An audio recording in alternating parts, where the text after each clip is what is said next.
ಓಂ ಶ್ರೀ ರಾಘವೇಂದ್ರಾಯ ನಮಃ. ಎಲ್ರಿಗೂ ನಮಸ್ಕಾರ. ಗುರುವಾರ ಅಂತಂದರೆ 5ನೇ ತಾರೀಕು ಈ ಗುರುವಾರ ನಿಮ್ಮ ಪೂಜೆಗೆ ಇರಬಹುದು, ಅಥವಾ ನೀವು ಯಾವುದೇ ರಾಯರ ವ್ರತಗಳನ್ನು ಪ್ರಾರಂಭ ಮಾಡ್ತೀನಿ ಅಂತಂದರೆ ಇರಬಹುದು, ಅಥವಾ ನೀವು ನಾಮಲೇಖನವನ್ನು ಬರೆಯುವಂತಹ ಸೇವೆ ಮಾಡ್ತೀನಿ ಅನ್ನೋವಂಥದ್ದಾದರೂ ಈ ಗುರುವಾರ ಬಹಳ ಪ್ರಶಸ್ತವಾಗಿ ಬಂದಿದೆ. ನಿಮ್ಮ ಪೂಜೆಗೆ ಶುಭ ಸಮಯ ಅಂತ ಹೇಳಿ ನೋಡುವಂತಹದ್ದಾದರೆ ಬೆಳಗ್ಗಿನ ಜಾವ 5:50 6:20 ಒಳಗಡೆ ನಿಮ್ಮ ಪೂಜೆ ಏನಿದೆ ಅದನ್ನು ಮುಗಿಸ್ಕೋಬೇಕು. ಪೂಜೆ ಮುಗಿಸ್ಕೋಬೇಕು ಅಂತಂದ ತಕ್ಷಣ ನಾನು ಏನು ಈ ಮುಹೂರ್ತ ಹೇಳಿರ್ತೀನಲ್ವಾ, ಆ ಮುಹೂರ್ತದ ಒಳಗಡೆ ನೀವು ನಿಮ್ಮ ದೇವರ ಮನೆಯಲ್ಲಿ ಏನು ರಾಯರ ಮುಂದೆ ತುಪ್ಪದ ದೀಪವನ್ನು ಹಚ್ತೀರಲ್ವಾ, ಆ ತುಪ್ಪದ ದೀಪವನ್ನು ಬೆಳಗೋ ಅಂತಹ ಕಾರ್ಯ ಆದರೆ ಸಾಕು. ಸಮಯ ಕಳೆದ ಮೇಲೆ ನೀವು ಇನ್ನೇನು ರಾಯರ ಸ್ತೋತ್ರ ಹೇಳ್ಕೊಳ್ಳೋದಿರಬಹುದು, ವಿಷ್ಣು ಸಹಸ್ರನಾಮ ಇರಬಹುದು, ಅದೆಲ್ಲ ಒಂದು 8 ಗಂಟೆ ಒಳಗಡೆ ಮುಗಿಸ್ಕೊಂಡ್ರೆ ಸಾಕು. ನಾನು ಹೇಳಿರೋಂತಹ ಸಮಯದಲ್ಲಿ ದೀಪವನ್ನು ಹಚ್ಚಿ, ಶುಭ ಸಮಯದಲ್ಲಿ ನಾವು ದೀಪ ಹಚ್ಚೋದ್ರಿಂದ ಆದಷ್ಟು ಬೇಗ ನಮ್ಮ ಕಷ್ಟ ಕಳೆಯುತ್ತೆ ಮತ್ತು ಸಂಕಲ್ಪಗಳು ಈಡೇರುತ್ತೆ. ಇನ್ನು ಪೂಜೆ ಅಂತ ಹೇಳಿ ಬಂದಾಗ ನಾವು ರಾಯರ ಪೂಜೆಯನ್ನು ಮಾಡ್ಕೊಳ್ಳೋದಕ್ಕೆ ಮೊದಲು ಮನೆಯೆಲ್ಲ ಕ್ಲೀನಾಗಿ ಒರೆಸ್ಕೋಬೇಕು. ನೆಲ ಎಲ್ಲ ಒರೆಸ್ಕೊಂಡು ದೇವರ ಮನೆಯೂ ಸಹ ಅಷ್ಟೇ ನೀಟಾಗಿ ಕ್ಲೀನ್ ಮಾಡ್ಕೋಬೇಕು. ಅಂದರೆ ದೇವರ ಮನೆ ಎಲ್ಲ ಒರೆಸ್ಕೊಂಡು ರಾಯರಿಗೆ ಸಂಬಂಧಿಸಿದಂತಹ ದೇವರ ಪಾತ್ರೆಗಳನ್ನೆಲ್ಲ ತೊಳೆದು ಇಟ್ಕೊಳ್ಳಿ. ತಲೆ ಸ್ನಾನ ಮಾಡ್ಕೋಬೇಕು. ಗುರುವಾರ ನೀವು ರಾಯರ ಪೂಜೆ ಮಾಡೋದಕ್ಕಿಂತ ಮುಂಚೆ ತಲೆಗೆ ಸ್ನಾನ ಮಾಡಿಕೊಂಡು ಮಡಿ ಬಟ್ಟೆಯನ್ನು ಉಟ್ಕೊಂಡು ನೀವು ದೇವರ ಮನೆಯಲ್ಲಿ ಹೇಗೆ ದೇವರ ಪೂಜೆಗೆ ಅಣಿ ಮಾಡ್ಕೋತೀರ ಆ ರೀತಿ ಅಣಿ ಮಾಡ್ಕೊಳ್ಳಿ. ರಾಯರ ಪೂಜೆಗೆ ಮೊದಲು ಶ್ರೀಮನ್ನಾರಾಯಣನ ಸ್ವರೂಪದ ಯಾವುದೇ ಫೋಟೋ ನಿಮ್ಮ ಮನೆಯಲ್ಲಿ ಇದ್ದರೆ ಆ ಫೋಟೋನ ಒರೆಸಿ ಗಂಧ, ಕುಂಕುಮ, ಅರಿಶಿಣ, ಗೆಜ್ಜೆ ವಸ್ತ್ರ ಏರಿಸಿ ಸ್ವಲ್ಪ ತುಳಸಿ ಇದ್ದರೆ ಹಾಕಿಬಿಟ್ಟು ಹೂಗಳನ್ನೆಲ್ಲ ಹಾಕಿ ಅಲಂಕಾರ ಮಾಡಿಕೊಳ್ಳಿ. ಶ್ರೀಮನ್ನಾರಾಯಣನ ಸ್ವರೂಪದ ಫೋಟೋ ಮುಂದೆ ಒಂದು ಮಣ್ಣಿನ ದೀಪವನ್ನು ನಿಮಗೆ ಶಕ್ತಿ ಇದ್ದರೆ ತುಪ್ಪದಲ್ಲೇ ಹಚ್ಚಿ, ಬಹಳ ಶ್ರೇಷ್ಠ. ಆಗಲಿಲ್ಲ ಅಂತಂದರೆ ಎಣ್ಣೆಯಲ್ಲಿ ಹಚ್ಕೊಳ್ಳಿ ಈ ಮಣ್ಣಿನ ದೀಪವನ್ನು. ಕನ್ಫ್ಯೂಷನ್ ಮಾಡ್ಕೊಳ್ಲಿಕ್ಕೆ ಹೋಗಬೇಡಿ. ನಾನು ಹೇಳ್ತಾ ಇರೋದು ಶ್ರೀಹರಿಯ ಸ್ವರೂಪದ ಫೋಟೋದ ಮುಂದೆ ಒಂದು ಮಣ್ಣಿನ ದೀಪವನ್ನು ನೀವು ಹಚ್ಚಬೇಕು. ಆ ದೀಪಕ್ಕೆ ಅರಿಶಿಣ, ಕುಂಕುಮ ಎಲ್ಲ ಇಟ್ಬಿಟ್ಟು ಒಂದು ಹೂವನ್ನು ಇಟ್ಬಿಟ್ಟು, ಸಾಧ್ಯ ಆದರೆ ತುಪ್ಪ ಹಾಕಿ, ಆಗಲಿಲ್ಲ ಅಂತಂದರೆ ಎಣ್ಣೆನೇ ಹಾಕಿಬಿಟ್ಟು ಆ ದೀಪವನ್ನು ಅಂಟಿಸಿ. ಏನಕ್ಕೆ ನಾನು ಇದನ್ನು ನಿಮ್ಗೆ ಹೇಳ್ಕೊಡ್ತೀನಿ ಅಂತಂದರೆ, ನೀವು ರಾಯರ ಪೂಜೆಯನ್ನು ಏನು ಮಾಡ್ತಿರಲ್ವ ಕಷ್ಟಪಟ್ಟು, ಅದರ ಫಲ ಬೇಗ ನಿಮಗೆ ಸಿಗಬೇಕು, ಅಥವಾ ಏನಾದರೂ ಸಂಕಲ್ಪ ನಿಮಗೆ ಬೇಗ ಸಿದ್ಧಿಸಬೇಕು ಅಂತಂದರೆ ನೀವು ಈ ಕೆಲಸ ಮಾಡ್ಕೋಬೇಕು. ಅಂದರೆ ಶ್ರೀಹರಿಯನ ನೆನೆದಲೇ ರಾಯರ ಪೂಜೆಯನ್ನು ಮಾಡುವಂತಹದ್ದು ಅಷ್ಟು ಶ್ರೇಯಸ್ಕರ ಅಲ್ಲ. ಮಾಡ್ತಾ ಇದ್ರೆ ತೊಂದರೆ ಅಂತ ಅಲ್ಲ, ನಿಮಗೆ ಗೊತ್ತಿಲ್ಲದಿದ್ದರೆ ಇದನ್ನು ತಿಳ್ಕೊಂಡು ಫಾಲೋ ಮಾಡಿ. ಈ ರೀತಿ ಮಾಡಿದಾಗ ನಿಮಗೆ ಬಹಳ ಬೇಗ ಫಲ ಅನ್ನೋವಂತಹದ್ದು ದೊರೆಯುತ್ತೆ. ಇದನ್ನು ನೀವು ಮಿಸ್ ಮಾಡಲಿಕ್ಕೆ ಹೋಗಬೇಡಿ. ರಾಯರ ಪೂಜೆಯನ್ನು ಮಾಡುವಂತಹ ಸಂದರ್ಭದಲ್ಲಿ ಮೊದಲು ದೇವರ ಮನೆಯಲ್ಲಿ ನೀವು ದೀಪವನ್ನು ಅಂಟಿಸೋದಕ್ಕೆ ಮೊದಲು ತುಳಸಿ ಪೂಜೆಯನ್ನು ಮಾಡಿ, ತುಳಸಿ ಗಿಡದ ಹತ್ತಿರ ಒಂದು ದೀಪವನ್ನು ಹಚ್ಚಿಬಿಟ್ಟು ಹೊಸ್ತಿಲಿಗೆಲ್ಲ ಅರಿಶಿಣ, ಕುಂಕುಮ, ಹೂವು, ರಂಗೋಲಿ ಎಲ್ಲ ಇಟ್ಟು ಅಲಂಕಾರ ಮಾಡಬೇಕು.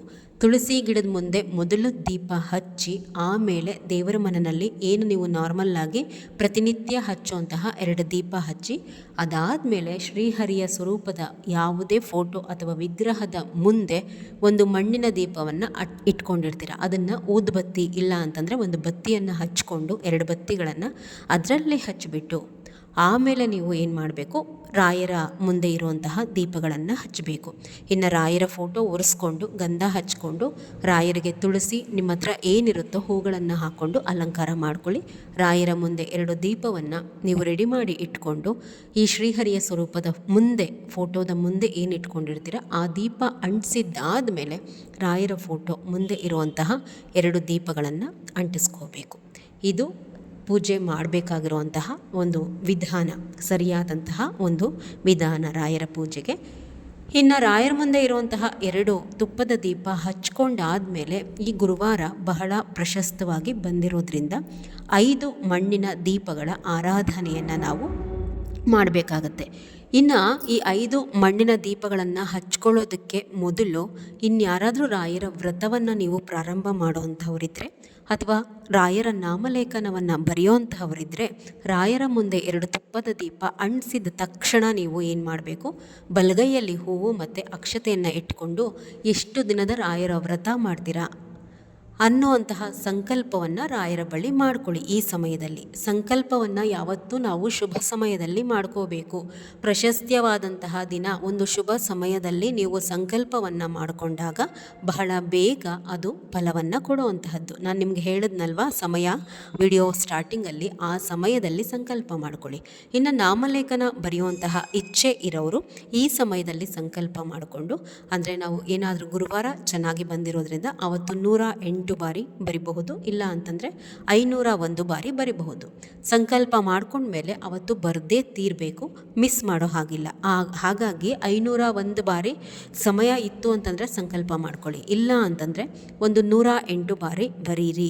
ನಾಮಲೇಖನದ ಪುಸ್ತಕಗಳಿಗೆ ಅಲ್ಲಿ ಇಲ್ಲಿ ಹುಡ್ಕೋವಂತಹದ್ದು, ದುಡ್ಡಿಡೋವಂತಹದ್ದು ಮಾಡಬೇಡಿ.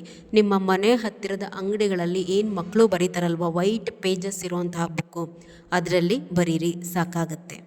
ಒಂದು 2-3 ಪೇಜ್, ಇವಾಗ ಒಂದು 108 ಬರೆಯುವಾಗ ಒಂದು 4-5 ಪೇಜ್ ಖಾಲಿ ಆಗಿದ್ದರೆ ಅದನ್ನು ದೇವರ ಮನೆಯಲ್ಲಿ ಇಟ್ಕೊಂಡು ಆ ಪುಸ್ತಕ ಪೂರ್ಣ ಬರೆಯೋವರೆಗೂ ನೀವು ಬರ್ಕೋಬೋದು. ಅಂದರೆ ನಿಮ್ಗೆ ಯಾವಾಗ ದಿನ ಚೆನ್ನಾಗಿರುತ್ತೆ, ಅನುಕೂಲ ಆದಂತಹ ಸಂದರ್ಭದಲ್ಲಿ ಆ ಪುಸ್ತಕವನ್ನು ಕಂಪ್ಲೀಟಾಗಿ ಬರೆದು ಮುಗಿಸೋ ತನಕ ನೀವು ದೇವ್ರ ಮನೆಯಲ್ಲಿ ಇಟ್ಕೋಬೋದು, ತೊಂದರೆ ಇಲ್ಲ. ಇನ್ನು 5 ಮಣ್ಣಿನ ದೀಪದ ಆರಾಧನೆಯನ್ನು ಈ ಸಮಯದಲ್ಲಿ ಮಾಡ್ಕೊಳ್ಳಿ. ಅಂದರೆ ರಾಯರ ಮುಂದೆ ದೀಪ ಹಚ್ಚಿ ಸಂಕಲ್ಪವನ್ನು ವ್ರತಗಳಿಗೆ ಮಾಡುವಂತಹವರು ಮಾಡಿಕೊಂಡಾದ ಮೇಲೆ 5 ಮಣ್ಣಿನ ದೀಪಗಳ ಆರಾಧನೆಯನ್ನು ಮಾಡುವಂತಹ ಕೆಲಸವನ್ನು ಈಗ ಮಾಡ್ಕೋಬೇಕು. ಅಂದರೆ ರಾಯರ ಮುಂದೆ ರಂಗೋಲಿ ಹಾಕಿ, ಇಲ್ಲ ಒಂದು ತಟ್ಟೆಗೆ ಅರಿಶಿನ, ಕುಂಕುಮ, ಅಕ್ಷತೆ, ಒಂದು ಹೂವೆಲ್ಲ ಹಾಕಿಬಿಟ್ಟು 5 ಮಣ್ಣಿನ ದೀಪಗಳನ್ನು ಇಟ್ಟು, ಅವಕ್ಕೆ ಅರಿಶಿನ ಕುಂಕುಮ ಇಟ್ಟು ಒಂದೊಂದು ಹೂವನ್ನು ಇಟ್ಟುಬಿಟ್ಟು ತುಪ್ಪದಲ್ಲಿ 2 ಹೂಬತ್ತಿಗಳನ್ನು ಹಾಕಿ, ಊದ್ಗಡ್ಡಿ ಇಲ್ಲ ಅಂತಂದರೆ 2 ಬತ್ತಿಗಳನ್ನು ಹಚ್ಕೊಂಡು ಬತ್ತಿನಲ್ಲಿ ಹಚ್ಚಿ, ಬೆಂಕಿಗಡ್ಡಿನಲ್ಲಿ ಹಚ್ಚಬೇಡಿ. ಈ 5 ಮಣ್ಣಿನ ದೀಪದ ಆರಾಧನೆಯನ್ನು ಮಾಡೋದಕ್ಕಿಂತ ಮುಂಚೆ ವಿಶೇಷವಾದಂತಹ ಆಸೆಗಳು ಅಥವಾ ಏನಾದರೂ ಕಷ್ಟ ಮನದಲ್ಲಿದ್ದರೆ ಇವೆಲ್ಲವನ್ನು ಕಳೀರಿ. ನಾನು ಈ 5 ಮಣ್ಣಿನ ದೀಪದ ಆರಾಧನೆಯನ್ನು ಈ ಕಷ್ಟ ಕಳ್ಕೊಳ್ಳೋದಕ್ಕೋಸ್ಕರ ಅಥವಾ ನನ್ನ ಇಷ್ಟಾರ್ಥ ಈಡೇರಿಕೆಗೋಸ್ಕರ ನಾನು ಮಾಡ್ತಾ ಇದ್ದೀನಿ ಈ 5 ಮಣ್ಣಿನ ದೀಪದ ಸೇವೆಯನ್ನು ಅಂತ ಹೇಳಿ ರಾಯರಲ್ಲಿ ಬಿನ್ನಹ ಮಾಡಿಕೊಂಡು ಹಚ್ಚಬೇಕು. ಇದಾದ ಮೇಲೆ ನೀವು ಏನು ಮಾಡಬೇಕು ಅಂತಂದರೆ ರಾಯರಿಗೆ ಧೂಪವನ್ನು ತೋರಿಸಬಹುದು. ಖಂಡಿತ ರಾಯರಿಗೆ ಊದ್ಗಡ್ಡಿಯನ್ನೂ ಸಹ ಬೆಳಗಬಹುದು, ಧೂಪವನ್ನು ಹಾಕಬಹುದು. ಇದರಲ್ಲಿ ಯಾವುದೇ ಸಂಶಯ ಇಲ್ಲ. ವಿಡಿಯೋ ಮಾಡೋದಕ್ಕೆ ಟೈಮ್ ಆಗ್ತಿಲ್ಲ. ತುಂಬ ಜನ ಕೇಳ್ತಾ ಇದ್ದಾರೆ ಕಾಮೆಂಟಲ್ಲಿ. ಇದರ ನೆಕ್ಸ್ಟ್ ವಿಡಿಯೋ ಕಾರಣದ ಸಮೇತ ಹಾಕ್ತೀನಿ. ರಾಯರಿಗೆ ಖಂಡಿತವಾಗಿ ನಾವು ಧೂಪ ಸೇವೆಯನ್ನು ಮಾಡಬಹುದು. ಊದ್ಗಡ್ಡಿಯನ್ನು ಹಚ್ಚಿ ರಾಯರಿಗೆ ಧೂಪವನ್ನು ತೋರಿಸಿದ್ದಾದ ಮೇಲೆ ವಿಷ್ಣು ಸಹಸ್ರನಾಮವನ್ನು ಪಾರಾಯಣ ಮಾಡ್ಕೊಳ್ಳಿ. ಗುರುವಾರ ಪ್ರಶಸ್ತ್ಯವಾಗಿದೆ. ಸಂಪೂರ್ಣವಾಗಿ ಆಗಲಿಲ್ಲ ಅಂದರೆ ಅಟ್ಲೀಸ್ಟ್ ಒಂದು 20 ಶ್ಲೋಕನಾದರೂ ವಿಷ್ಣು ಸಹಸ್ರನಾಮದಲ್ಲಿ ಹೇಳ್ಕೊಂಡು ಆಮೇಲೆ ರಾಯರ ಅಷ್ಟೋತ್ತರವನ್ನು ಹೇಳ್ಕೋಬೇಕು. ರಾಯರ ಅಷ್ಟೋತ್ತರ ಹೇಳ್ಕೊಳ್ಳಿ. ರಾಯರ ಗಾಯತ್ರಿ ಮಂತ್ರವನ್ನು ಒಂದು 21 ಬಾರಿ ಆದರೂ ಹೇಳ್ಕೊಳ್ಳಿ. ಅದಾದಮೇಲೆ ರಾಯರ ಅಕ್ಷರ ಮಾಲಿಕ ಸ್ತೋತ್ರವನ್ನು ಹೇಳ್ಕೋಬಹುದು.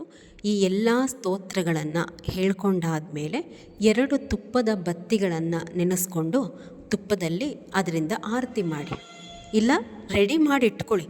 ತುಪ್ಪದಲ್ಲಿ ಈ ಬತ್ತಿಗಳನ್ನೆಲ್ಲ ನೆನೆಸಿ ತುಪ್ಪದ ಬತ್ತಿಗಳನ್ನ ಮಾಡಿಟ್ಕೊಂಡು 2 ತುಪ್ಪದ ಬತ್ತಿಗಳಿಂದ ಆರತಿಯನ್ನು ಮಾಡಬೇಕು.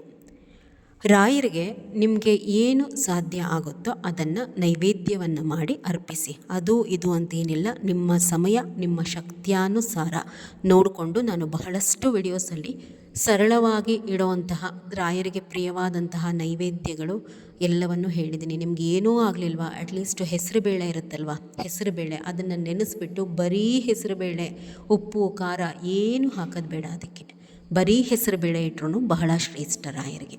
ಅದನ್ನೇ ಮಾಡಿ ಇಡಿ, ಇಲ್ಲ ನಿಮ್ಮ ಅನುಕೂಲ ಏನಾಗುತ್ತೋ ಮಾಡಿಟ್ಬಿಟ್ಟು ಹಣ್ಣುಗಳನ್ನ ಇಡಿ. ಕಾಯಿಯನ್ನು ಒಡೆಯೋ ಹಾಗಿದ್ರೆ ಒಡೀರಿ. ರಾಯರಿಗೆ ಹೊಡೆದಂತಹ ಕಾಯಿನ ಸಿಹಿನೇ ಮಾಡಬೇಕು. ಇದಿಷ್ಟೆಲ್ಲ ಆದಮೇಲೆ ಪಂಚಾರತಿಯನ್ನು ಮಾಡಿಬಿಟ್ಟು ಕೊನೆಗೆ ಮಹಾಮಂಗಳಾರತಿಯನ್ನು ಮಾಡಿ ರಾಯರಿಗೆ ಕರ್ಪೂರವನ್ನು ಹಚ್ಚಿನೂ ಮಾಡಬಹುದು, ತುಪ್ಪದ ಬತ್ತಿಗಳಿಂದನೂ ಮಾಡಬಹುದು. ನಾನು ಯಾವುದನ್ನು ಸುಮ್ಮನೆ ಹೇಳಲ್ಲ. ಕರ್ಪೂರದ ಆರತಿ, ಧೂಪ ಎಲ್ಲವೂ ಸಹ ರಾಯರಿಗೆ ನಿಷಿದ್ಧ ಅಲ್ಲ. ವಿಡಿಯೋ ಮಾಡ್ತೀನಿ, ನೆಕ್ಸ್ಟ್ ವಿಡಿಯೋನಲ್ಲಿ ಹಾಕ್ತೀನಿ. ಇದಾದಮೇಲೆ